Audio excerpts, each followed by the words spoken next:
Pada 2010, Indonesia memiliki jumlah penduduk 237.641.326 jiwa. Pada 2014, jumlahnya diprediksi meningkat menjadi 252.124.458 jiwa. Menempatkan Indonesia pada peringkat keempat negara dengan jumlah penduduk terbanyak di dunia. Masyarakat di negara manapun mendambakan pelayanan kesehatan yang berkualitas, profesional, serta mengutamakan rasa kemanusiaan.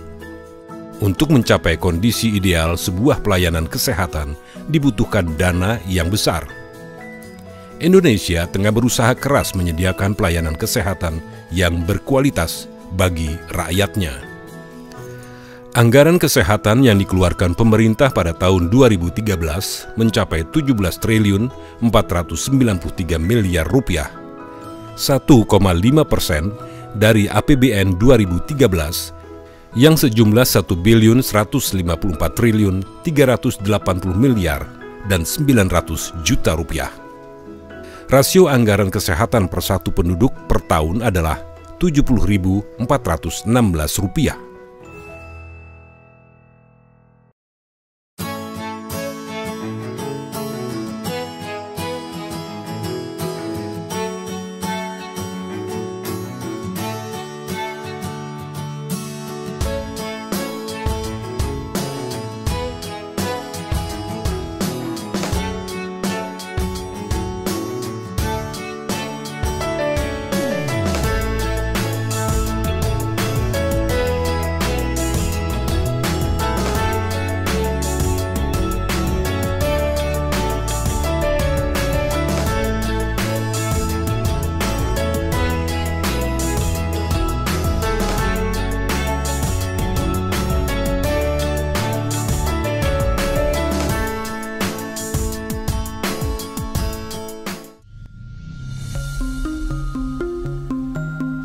Ini adalah kesibukan sehari-hari pelayanan kesehatan di RSUD Dr. Sutomo, Surabaya.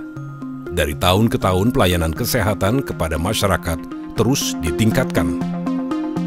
Diperlukan kerjasama serta kerja keras banyak pihak untuk mewujudkan pelayanan kesehatan yang ideal, baik oleh puskesmas, rumah sakit, dan para dokter, meskipun dengan dana yang terbatas.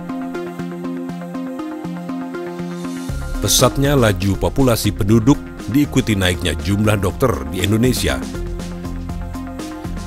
Saat ini terdapat 94.841 dokter umum dan 24.875 dokter spesialis. Jika dibandingkan dengan jumlah penduduk Indonesia, maka satu dokter umum melayani 2.658 penduduk dan satu dokter spesialis melayani 10.135 penduduk. Jadi kalau lihat rasio, itu memang kelihatannya masih kurang, tetapi apa yang terjadi, semuanya numpuk di kota-kota besar. Zaman dulu ada impres, semua dipaksa untuk ke daerah, S1 pun, kemudian spesialis juga harus ke daerah dulu, sehingga daerah itu terisi terus. Tetapi dengan catatan bahwa mereka mendapatkan kesejahteraan yang layak. Jadi ada gaji, ada tempat, ada fasilitas lah. Nah sekarang nggak ada, jadi Depkes kayaknya nggak mampu lagi. Saat ini rata-rata gaji yang diterima oleh dokter pegawai negeri berkisar antara 1,5 juta hingga 4,5 juta rupiah. Di luar tunjangan-tunjangan yang lain, jumlah yang layak untuk pegawai negeri.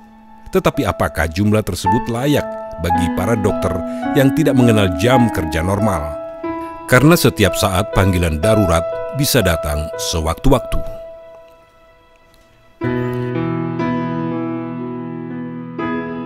Maka untuk menutup kebutuhan sehari-hari, para dokter pegawai negeri mau tidak mau membuka praktek mandiri di luar jam kerja mereka. Karena ketatnya persaingan di daerah-daerah kapital, tak jarang kita temui praktek dokter yang sepi pasien. Bekerja dari jam 7 sampai jam 2 atau jam 7 sampai jam 4 enggak. Setelah itu pun pasti dokter di puskesmas, pasti ada panggilan, ada macam-macam. Nah ini yang perlu pertimbangan. Akibatnya apa? Teman-teman terpaksa harus istilahnya nyeper lah, ya. Dirasakan kurang, akhirnya harus terpaksa mencari tambahan dengan praktek swasta dan sebagainya. Take home pay dari seorang dokter umum itu harapannya cukup, demikian juga take home pay dari spesialis, dan gapnya itu tidak terlalu jauh. Jadi antara dokter umum dengan dokter spesialis itu memang pendidikannya berbeda, tetapi beda penghasilan itu nggak jauh seperti sekarang. Itu harapannya.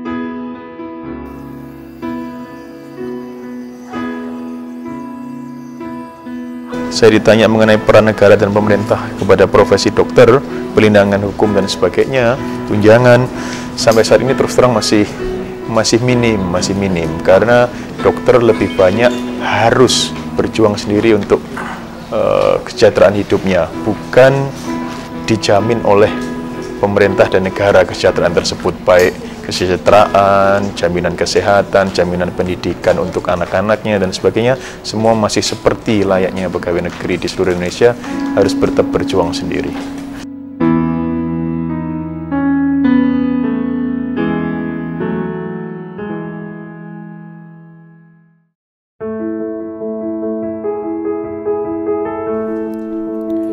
Jumlah dokter dari tahun ke tahun akan terus meningkat. Pada 2012, 13.220 mahasiswa kedokteran terdaftar di 71 fakultas kedokteran di seluruh Indonesia. Waktu yang harus ditempuh selama pendidikan dokter adalah 4 tahun preklinik untuk memperoleh gelar sarjana kedokteran, kemudian 1,5 tahun pendidikan klinik sebagai dokter muda dan bertugas di rumah sakit. Lalu fase internship atau berdinas di daerah-daerah terpencil selama 1 tahun. Kemudian barulah dilantik menjadi dokter umum dan boleh melakukan praktek. Biaya yang harus dikeluarkan untuk menempuh pendidikan dokter bervariasi, tetapi rata-rata menghabiskan dana sekitar 98 juta rupiah.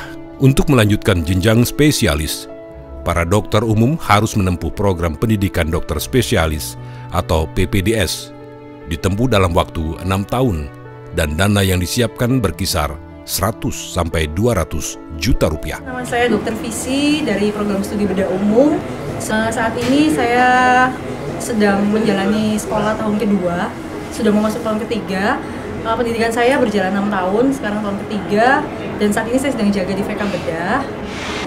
Jam kerja saya 24 jam untuk jaga, dan kalau ada pasien sisa, saya akan mengoperkan ke teman yang jaga berikutnya.